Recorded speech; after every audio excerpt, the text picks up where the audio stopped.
اعوذ باللہ من الشیطان الرجیم بسم اللہ الرحمن الرحیم وتحسبهم ایقاظا وهم رقود ونقلبهم ذات الیمین وذات الشمال۔ پیچھے سے ذکر چل رہا ہے اصحاب کہف کا کہ اللہ رب العزت نے فرمایا کہ ہم نے ان کو غار میں رکھا اور بڑی آسانی اور آرام کے ساتھ رکھا۔ سورج بھی ان کو جو ہے وہ زیادہ نہیں لگتی تھی، بس مناسب سی لگتی تھی۔ آگے فرماتے ہیں وَتَحْسَبُهُمْ أَيْقَاظًا، اور تو گمان کرے ان کو جاگتے، وَهُمْ رُقُودٌ، حالانکہ وہ سونے والے ہیں۔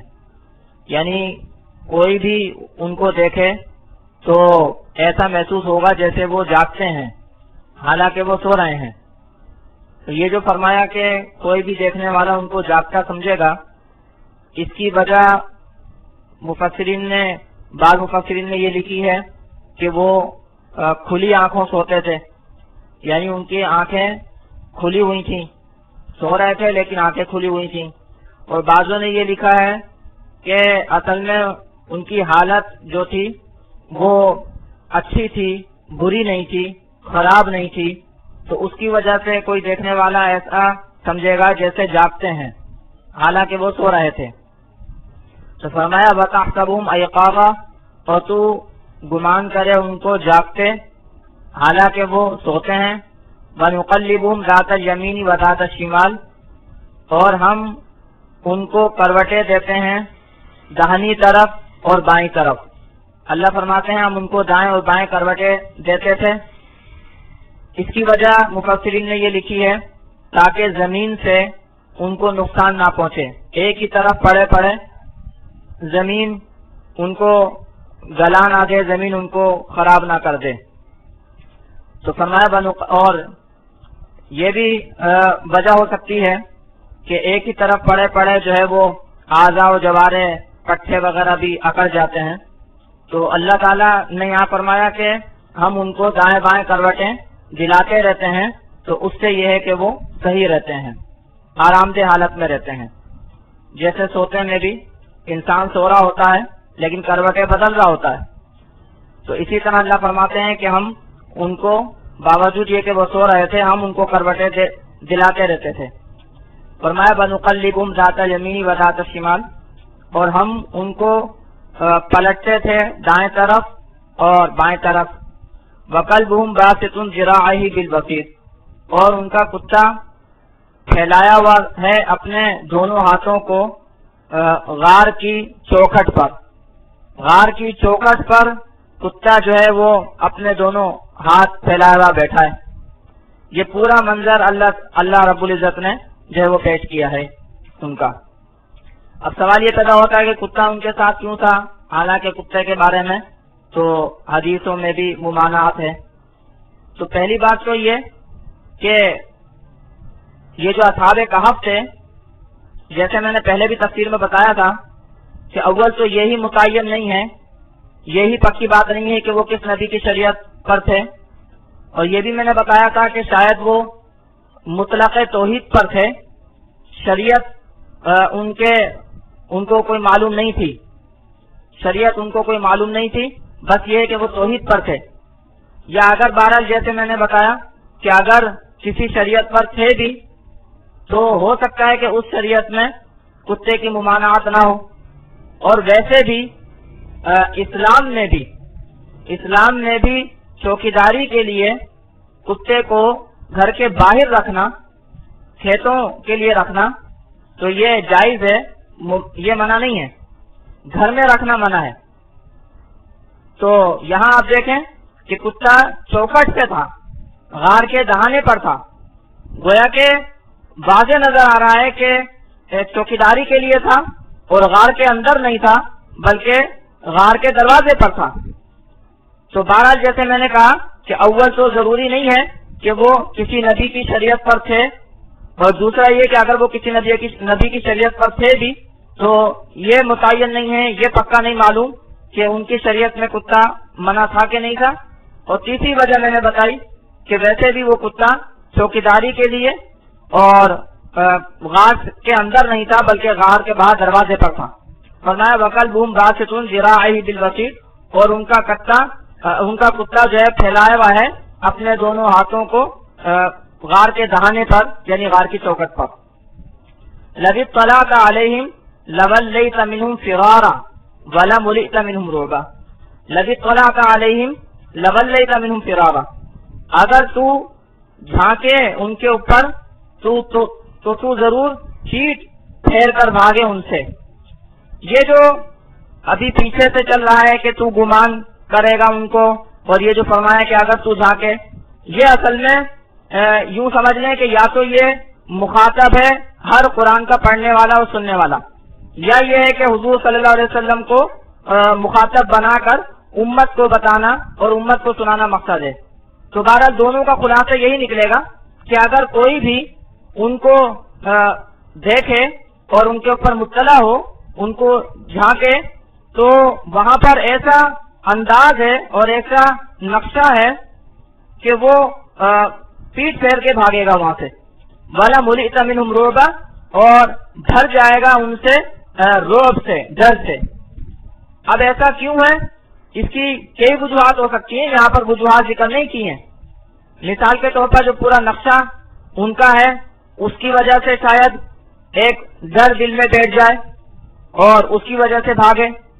یا یہ بھی ہو سکتا ہے کہ وہاں پر کچھ ایسی گیسز ہوں کہ جن کی وجہ سے گھٹن وغیرہ محسوس ہوتی ہو، گھبراہٹ وغیرہ محسوس ہوتی ہو، اور اس کی وجہ سے بھاگیں. ویسے بھی آپ دیکھیں کہ یہ جو غار ہے، اللہ رب العزت نے اس غار کو اور اس میں اصحاب کہف کو اپنی نشانی بنایا. اللہ رب العزت نے ان کے ساتھ ایک غیر معمولی کام کیا، ایسا کام جو کہ عام طور سے ہوتا نہیں ہے، جو کہ اللہ رب العزت کا معمول نہیں ہے، عادت نہیں ہے. تو اس کی کوئی بھی وجہ ہو سکتی ہے، کوئی گیسیں بھی وجہ ہو سکتی ہیں، روحانیت بھی وجہ ہو سکتی ہے، کوئی بھی وجہ ہو سکتی ہے. اللہ تعالیٰ مختلف اسباب فراہم کرتے ہیں، مختلف اسباب سے کام لیتے ہیں. یعنی وہاں پر ایسا نقشہ ہے اور ایسی حالت کہ اصحاب کہف جب گئے تو وہ تو سو گئے اور لمبے سوتے رہے، لمبا عرصہ سوتے رہے، اور اگر کوئی دوسرا جھانکے گا، دوسرا اگر وہاں جائے گا تو وہ ڈر جائے گا اور وہاں سے بھاگے گا. تو یہ پورا نقشہ اللہ رب العزت نے قائم کیا. اس میں اب جو بھی اسباب و وسائل استعمال ہوئے ہوں وہ اللہ رب العزت ہی زیادہ بہتر جانتے ہیں. کوئی بھی وجہ ہو سکتی ہے اس کی. اللہ رب العزت نے دنیا میں مختلف چیزیں رکھی ہیں، ان کے مختلف اثرات ہوتے ہیں. مختلف چیزوں کے کچھ چیزیں ایسی ہوتی ہیں جن میں سے گیسز خارج ہوتی ہیں، کچھ چیزیں ایسی ہوتی ہیں جن میں سے لہریں شعاعیں خارج ہوتی ہیں، کچھ چیزیں ایسی ہوتی ہیں جس میں سے مقناطیسی لہریں خارج ہوتی ہیں. تو کوئی بھی صورتحال وہاں پر ہو سکتی ہے، کوئی بھی اسباب وہاں پر ہو سکتے ہیں جس کی وجہ سے یہ ہوا کہ جو اصحاب کہف تھے وہ سو گئے اور لمبے عرصے تک سوتے رہے، اور جو کوئی دوسرا اگر جھانکے، دوسرا اگر کوئی دیکھے تو وہ ڈر سے وہاں سے بھاگے گا. تو یہ اللہ رب العزت کی نشانیوں میں سے اللہ رب العزت کسی بھی طرح کے اسباب فراہم کر سکتے ہیں اور کوئی بھی نتیجہ برآمد کر سکتے ہیں. تو فرمایا کہ لَوِ اطَّلَعْتَ عَلَيْهِمْ لَوَلَّيْتَ مِنْهُمْ فِرَارًا، اگر جھانکے تو ان کے اوپر تو ضرور پیٹ پھیرے ان سے بھاگ کر. وَلَمُلِئْتَ مِنْهُمْ رُعْبًا، اور تو بھر جائے ان سے رعب سے، ڈر سے. تو میں نے بتا دیا، یعنی مقصد ہے کہ کوئی بھی اگر اس طرح کرے. وَكَذَلِكَ بَعَثْنَاهُمْ لِيَتَسَاءَلُوا، آگے اللہ فرماتے ہیں کہ اسی طرح ہم نے ان کو اٹھایا تاکہ وہ سوال کریں آپس میں. اللہ تعالیٰ نے اس طرح رکھا، جس کا نقشہ بھی اللہ نے کھینچا اور جس کی تفصیل اللہ نے بتائی. پھر اللہ نے ان کو اٹھایا، وہ سو کر اٹھے، بیدار ہوئے تو آپس میں ایک دوسرے سے سوال کرنے لگے. تو وَكَذَلِكَ بَعَثْنَاهُمْ لِيَتَسَاءَلُوا بَيْنَهُمْ، اور اسی طرح ہم نے ان کو اٹھایا تاکہ وہ سوال کریں آپس میں. قَالَ قَائِلٌ مِّنْهُمْ كَمْ لَبِثْتُمْ، کہا ان میں سے کہنے والے نے کتنا تم ٹھہرے، کتنا تم رہے. قَالُوا لَبِثْنَا يَوْمًا أَوْ بَعْضَ يَوْمٍ، انہوں نے کہا کہ ہم ٹھہرے ایک دن یا دن کا کچھ حصہ. یعنی اگر یہ قلیل مدت کی طرف اشارہ ہے، تھوڑی مدت کی طرف اشارہ ہے، یعنی اگر سمجھو کہ تھوڑا سوئے تو سمجھو جن کا کچھ حصہ 6 گھنٹے 8 گھنٹے 10 گھنٹے 12 گھنٹے، اور یا اگر بہت زیادہ بھی سو گئے تو 1 دن سو گئے. تو قالوا لبثنا یوما او بعض یوم، انہوں نے کہا کہ ہم رہے 1 دن یا دن کا کچھ حصہ. آپ اندازہ لگائیے کہ یعنی اتنے حساس بساس تھے اور اتنے بہتر تھے کہ یہ نہیں سمجھ رہے کہ ہم سالوں سوتے رہے، بلکہ سمجھ رہے ہیں کہ ہم تو تھوڑا ہی، جیسے دنیا میں انسان سوتا ہے تھوڑا سوئے تو جن کا کچھ حصہ سوتا ہے، اگر بہت زیادہ سو جائے تو چلو 1 دن سو جائے گا، اس سے زیادہ اور کیا سوئے گا. تو ان کو بھی ایسا ہی لگ رہا تھا، بالکل صحیح سلامت اور بالکل ہٹے کٹے، بالکل صحیح صحت مند تھے، صحیح تھے. گویا کہ جو حالت ان کے اوپر گزری خود ان کو بھی اس کی بھنک نہیں تھی اور خود وہ بھی اس حالت کو محسوس نہیں کر رہے تھے. حالانکہ ان کے اوپر وہ حالت ان کے اوپر گزری، سالوں وہ سوتے رہے، حالت ان کے اوپر گزری، لیکن خود ان کو بھی نہیں معلوم کہ ہمارے اوپر کیا حالت گزری. تو قالوا لبثنا یوما او بعض یوم، انہوں نے کہا کہ ہم ٹھہرے 1 دن یا دن کا کچھ حصہ. قالوا ربکم اعلم بما لبثتم، انہوں نے کہا کہ تمہارا رب زیادہ جانتا ہے جو تم ٹھہرے. یعنی بعض نے کہا کہ بھائی اس بحث میں کیا پڑھتے ہو کہ کتنا ٹھہرے، اللہ تعالیٰ زیادہ بہتر جانتا ہے، اب جو آگے کام کرنا ہے اس کی سوچو. فَبْعَثُوا أَحَدَكُمْ بِوَرِقِكُمْ هَٰذِهِ إِلَى الْمَدِينَةِ، بس بھیجو اپنے میں سے ایک کو اپنے اس ورق کے ساتھ شہر کی طرف. اپنے اس ورق کے ساتھ، ورق ویسے تو کاغذ کو کہتے ہیں، ورق جو ہے کاغذ کو کہتے ہیں. یہ اس سے مراد ہے وہاں کا جو سکہ تھا. اب وہ سکہ کاغذ کا بھی ہو سکتا ہے، کسی چمڑے کا بھی ہو سکتا ہے، کسی دھات کا بھی ہو سکتا ہے، سونے چاندی پیتل کسی کا بھی ہو سکتا ہے. ورق کہتے ہیں پتلے سے کاغذ کو. تو ہو سکتا ہے کہ وہ سونے چاندی یا پیتل وغیرہ کسی دھات کا پتلا سا جو ہے وہ ٹکڑا ہو، سکے کے طور پر استعمال ہوتا ہو. اور ہو سکتا ہے کہ کسی کھال کا ہو.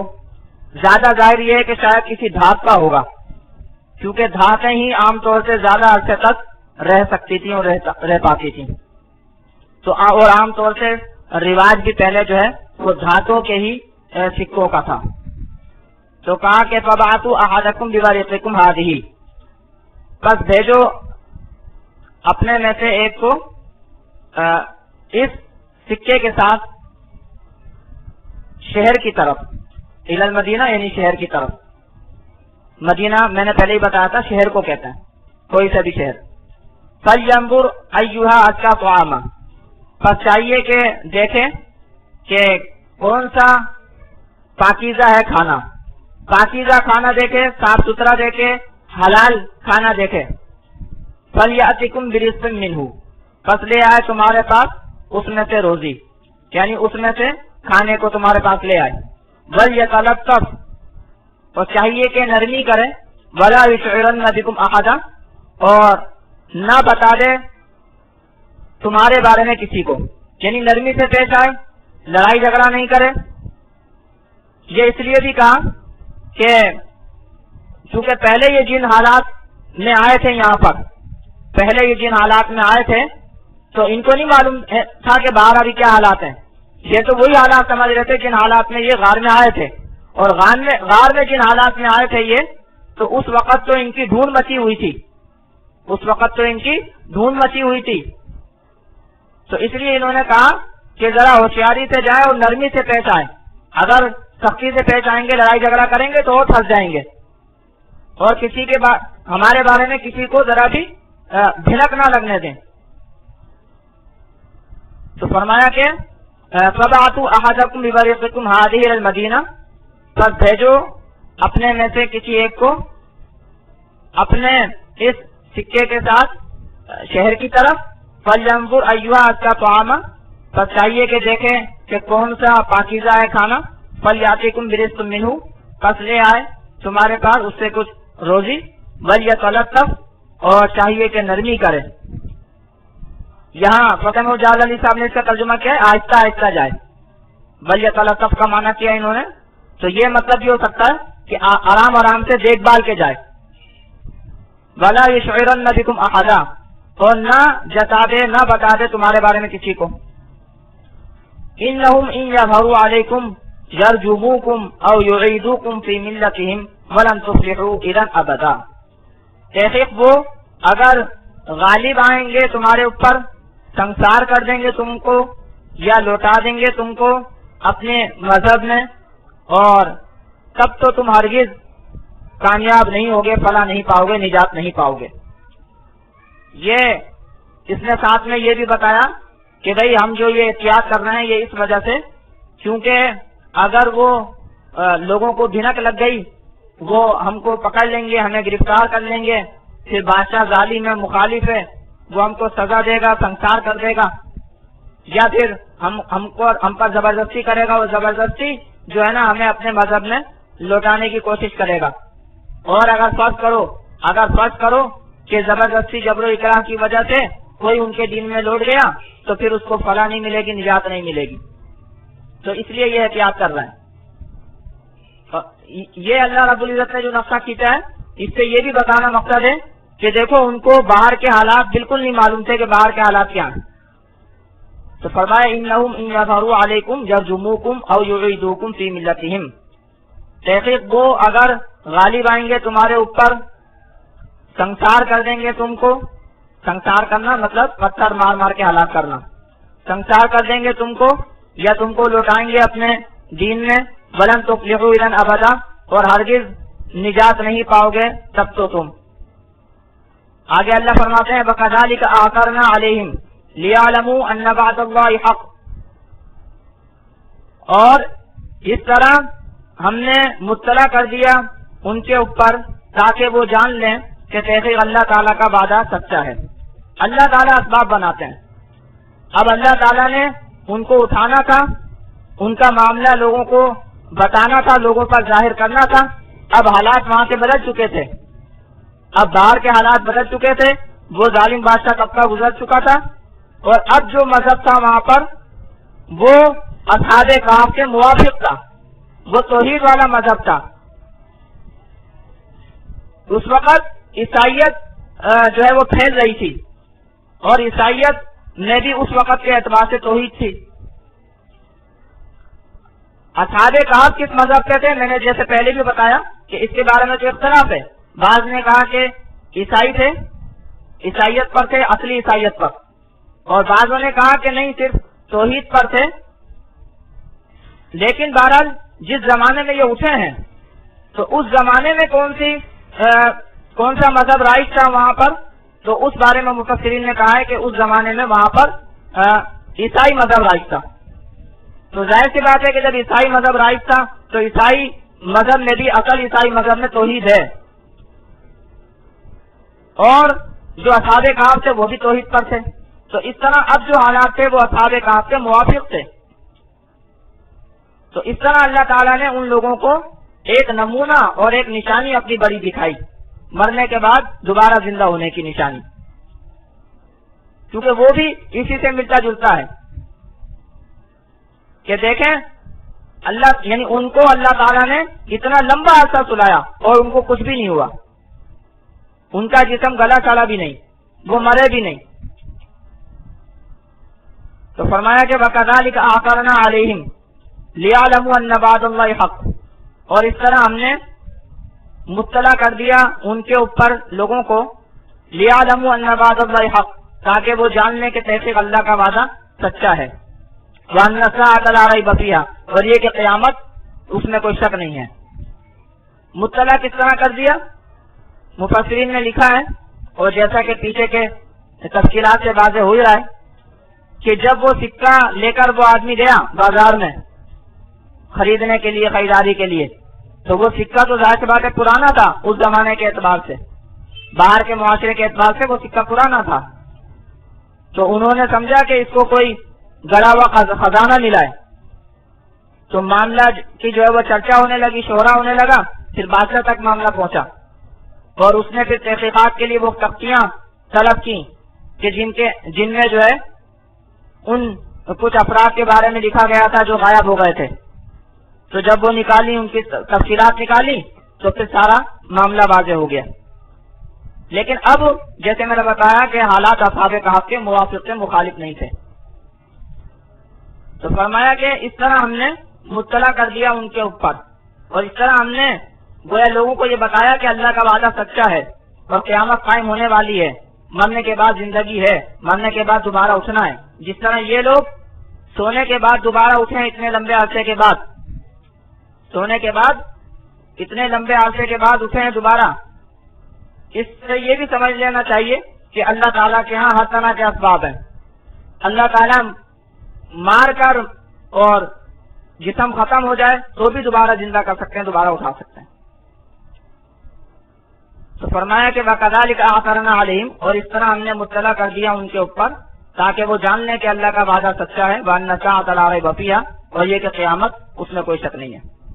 اس کے علاوہ دیکھیں اصحاب کہف جنہوں نے توحید پر ایمان لائے، جو توحید پر ایمان لائے بادشاہ کی مخالفت کے باوجود، اللہ نے ان کو بھی دکھا دیا کہ اللہ کا وعدہ سچا ہے. اللہ نے ان کو کامیابی عطا فرمائی، ان کو اللہ تعالیٰ نے ایک بڑی نشانی بنا دیا اپنے ایک عقیدے، اپنے دین کے عقیدے سے متعلق، ایک حق اور سچ بات سے متعلق ایک بڑی نشانی بنا دیا. تو یہ اللہ کا وعدہ ہے نیک بندوں کے ساتھ، اچھے بندوں کے ساتھ، کہ اللہ تعالیٰ ان کے ساتھ اچھا معاملہ کرتے ہیں. اور اسی طرح وہ لوگ بھی جان لیں اصحاب کہف کہ اللہ کا وعدہ سچا ہے، قیامت قائم ہونے والی ہے. جس طرح وہ جو ہے وہ اتنا لمبا عرصہ سو کر دوبارہ جاگے ہیں، اس طرح سب لوگ مریں گے اور پھر دوبارہ زندہ ہوں گے. وَكَذَلِكَ أَعْثَرْنَا عَلَيْهِمْ، اور اس طرح ہم نے مطلع کر دیا ان کے اوپر لِيَعْلَمُوا أَنَّ وَعْدَ اللَّهِ حَقٌّ، تاکہ وہ جان لیں کہ تحقیق اللہ کا وعدہ سچا ہے، وَأَنَّ السَّاعَةَ لَا رَيْبَ فِيهَا، اور یہ کہ قیامت اس میں کوئی شک نہیں.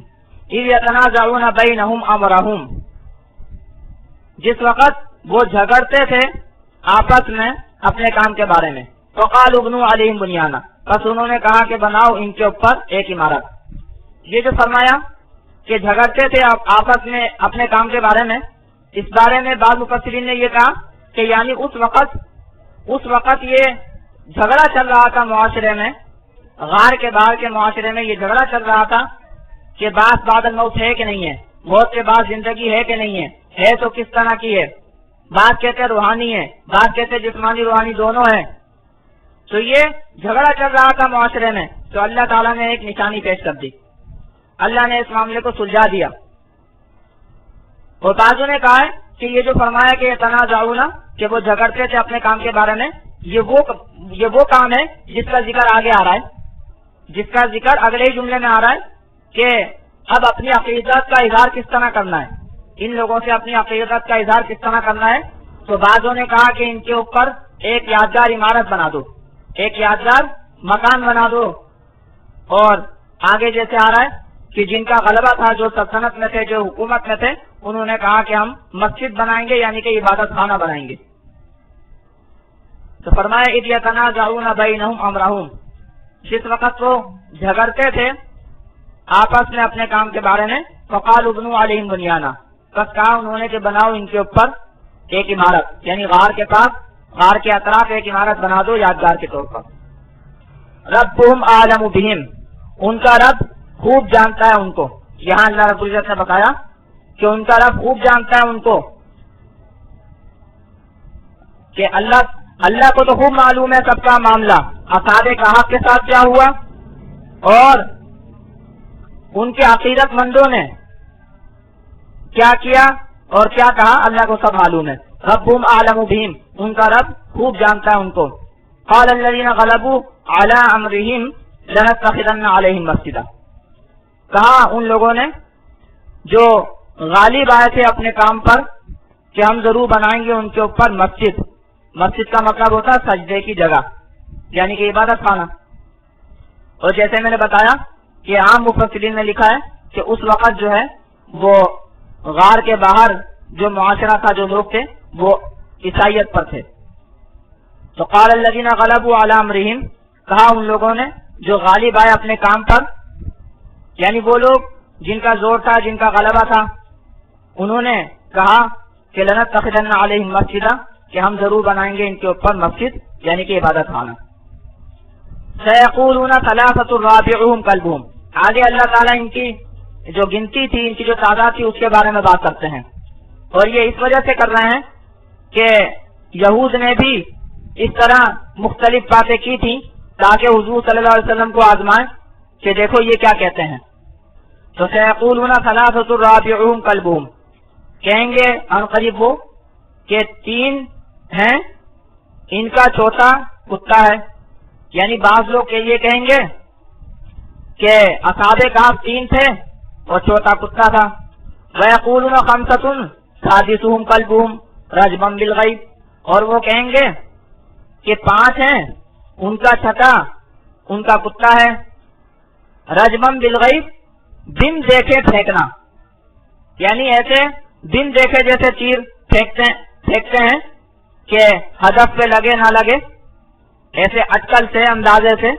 تو اللہ فرماتے ہیں کہ یہ اس طرح اندازوں سے کہہ رہے ہیں، یقین اور دلیل اور ٹھوس دلیل کسی کے پاس نہیں ہے، یقینی بات کسی کے پاس نہیں ہے۔ تو سیقولون ثلاثۃ، کہیں گے ان قریب وہ کہ ثلاثۃ، کہ اصحاب کہف 3 ہیں، رابعہم کلبہم، ان کا چوتھا ان کا کتا۔ وَيَقُولُونَ خَمْسَةٌ سَادِسُهُمْ كَلْبُهُمْ، اور کہیں گے وہ کہ 5 ہیں، ان کا چھٹا کتا ہے، ان کا رجمًا بالغیب، بن دیکھے پھینکنا۔ وَيَقُولُونَ سَبْعَةٌ وَثَامِنُهُمْ كَلْبُهُمْ، اور کہیں گے کہ 7 ہیں اور ان کا 8واں ان کا کتا، یعنی بعض یہ کہیں گے کہ 7 ہیں اور 8واں کتا۔ قُلْ رَبِّي أَعْلَمُ بِعِدَّتِهِمْ مَا يَعْلَمُهُمْ إِلَّا قَلِيلٌ، آپ کہیے، حضور صلی اللہ علیہ وسلم کو خطاب ہے، آپ کہیے میرا رب زیادہ جانتا ہے ان کی گنتی کو، ما يعلمهم الا قلیل، نہیں جانتے ان کو مگر تھوڑے، میرا رب خوب جانتا ہے ان کو، ان کی گنتی کو، ان کو نہیں جانتے مگر تھوڑے لوگ جن کو اللہ تعالیٰ نے بتا دیا، یا جیسے اس زمانے کے لوگ جنہوں نے ان کو دیکھا تو وہ لوگ جانتے ہیں کہ وہ کتنے ہیں، اور تھوڑے لوگ جن کو اللہ نے بتا دیا وہ جانتے ہیں۔ فَلَا تُمَارِ فِيهِمْ إِلَّا مِرَاءً ظَاهِرًا، پس تو مت جھگڑ ان میں مگر سرسری جھگڑا، مطلب یہ کہ آپ اس میں زیادہ الجھیے نہیں، زیادہ بحث مباحثہ نہ کیجیے، بس تھوڑی بحث جو عام طور سے ہو جاتی ہے کہ کوئی کچھ کہہ رہا ہے کوئی کچھ کہہ رہا ہے، تھوڑا بہت بس اتنا کیجیے، زیادہ بحث کرنے کی ضرورت نہیں ہے، زیادہ الجھنے کی ضرورت نہیں ہے۔ فَلَا تُمَارِ فِيهِمْ إِلَّا مِرَاءً ظَاهِرًا، پس تو مت جھگڑ ان میں مگر ظاہری جھگڑا، سرسری جھگڑا۔ وَلَا تَسْتَفْتِ فِيهِمْ مِنْهُمْ أَحَدًا، اور تو مت پوچھ ان کے بارے میں ان سے کسی سے بھی، یہود سے یا نصارہ سے ان کے بارے میں کسی سے کچھ مت پوچھ۔ اس کا یعنی گویا کہ اللہ تعالیٰ نے عبرت کے لیے، اپنی نشانی کے لیے جو تفصیل بتانا مناسب تھی وہ بتا دی۔ یہ کتنے تھے کتنے نہیں تھے، 4 تھے کہ 5 تھے، 6 تھے 7 تھے، اس سے کیا فرق پڑتا ہے؟ اللہ کی نشانی تھے اور بعد الموت کے اوپر ٹھوس دلیل تھے۔ اللہ تعالیٰ نے مختلف لوگوں کو ان سے بہت سارے سبق دیے، جن لوگوں کے سامنے وہ اٹھے ان کو بھی سبق حاصل ہوا، خود اصحاب کہف کو یہ سبق حاصل ہوا کہ اللہ نے ہمارا ساتھ دیا، ہم نے جو اللہ رب العزت کی توحید پر ہم قائم رہے، ظالم بادشاہ کے خلاف، تو اللہ نے ہمیں اس سے نجات عطا فرمائی۔ تو بہت سارے سبق ہیں، لیکن ان کی تعداد سے کوئی سبق نہیں ہے کہ 7 تھے تو کیا سبق ملے گا یا 8 تھے تو کیا سبق ملے گا۔ اس لیے اللہ نے فرمایا کہ اس قسم کی بحثوں میں نہیں الجھنا چاہیے۔ تو فرمایا کہ فَلَا تُمَارِ فِيهِمْ إِلَّا مِرَاءً ظَاهِرًا، بس تو مت جھگڑ ان میں مگر سرسری جھگڑا۔ وَلَا تَسْتَفْتِ فِيهِمْ مِنْهُمْ أَحَدًا، اور مت پوچھ تو ان کے بارے میں ان سے کسی سے بھی۔ اللہ تعالی ہمیں اصحاب کہف سے سبق حاصل کرنے کی توفیق عطا فرمائے، جو اللہ تعالی ہمیں قرآن مجید کے ذریعے بھی دیتے رہتے ہیں۔